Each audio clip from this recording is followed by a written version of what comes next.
আপনারা দেখছেন news plus, সাথে আছি আমি মফিজুর রহমান শাহরুখ। আসলে এই শিল্প কারখানায় কেমিক্যালযুক্ত বর্জ্যে বাড়ছে জনদুর্ভোগ। তুরাগ নদীতে অনিয়ন্ত্রিত বালু উত্তোলনে হুমকিতে নদীর স্বাভাবিক প্রবাহ। সিএনবি চারাবাগ ভাঙাচোরা সড়কের নিত্য দুর্ঘটনা। আর শীতের শুরুতে বাজারে সবজি এলেও নিত্যপণ্যের দামে মিলছে না সুস্থ। এতক্ষণ দেখছিলেন সংবাদ শিরোনাম, এবার বিস্তারিত। আসলে আর বিভিন্ন শিল্প এলাকায় প্রতিদিন বিপুল পরিমাণে কেমিক্যাল মিশ্রিত অপরিশোধিত পানি বের হচ্ছে কারখানা থেকে।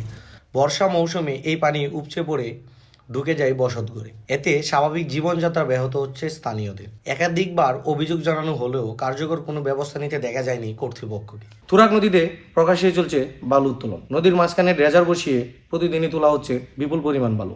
এর ফলে নদীর স্বাভাবিক পানি প্রবাহ ব্যাহত হচ্ছে। নদী নির্ভর মানুষের চলাচল ও জীবিকায় তৈরি হচ্ছে সমস্যা। বালু উত্তোলনের সঙ্গে জড়িতদের সম্পর্কে স্পষ্ট কিছু জানেন না স্থানীয় বাসিন্দারা। ফলে আতঙ্কের মধ্যে দিন কাটছে তাদের।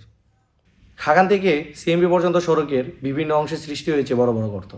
প্রতিদিনই এই রুট ব্যবহার করেন ড্যাফোডিল সহ আশেপাশে শিক্ষা প্রতিষ্ঠানের শিক্ষার্থী এবং কর্মজীবীরা। রাস্তার বেহাল অবস্থার কারণে প্রায়ই ঘটছে দুর্ঘটনা। পানি নিষ্কাশনের একমাত্র সেতু নষ্ট থাকায় অল্প বৃষ্টিতেই আশেপাশের জমি ও বসতঘর পানিতে তলিয়ে যাচ্ছে।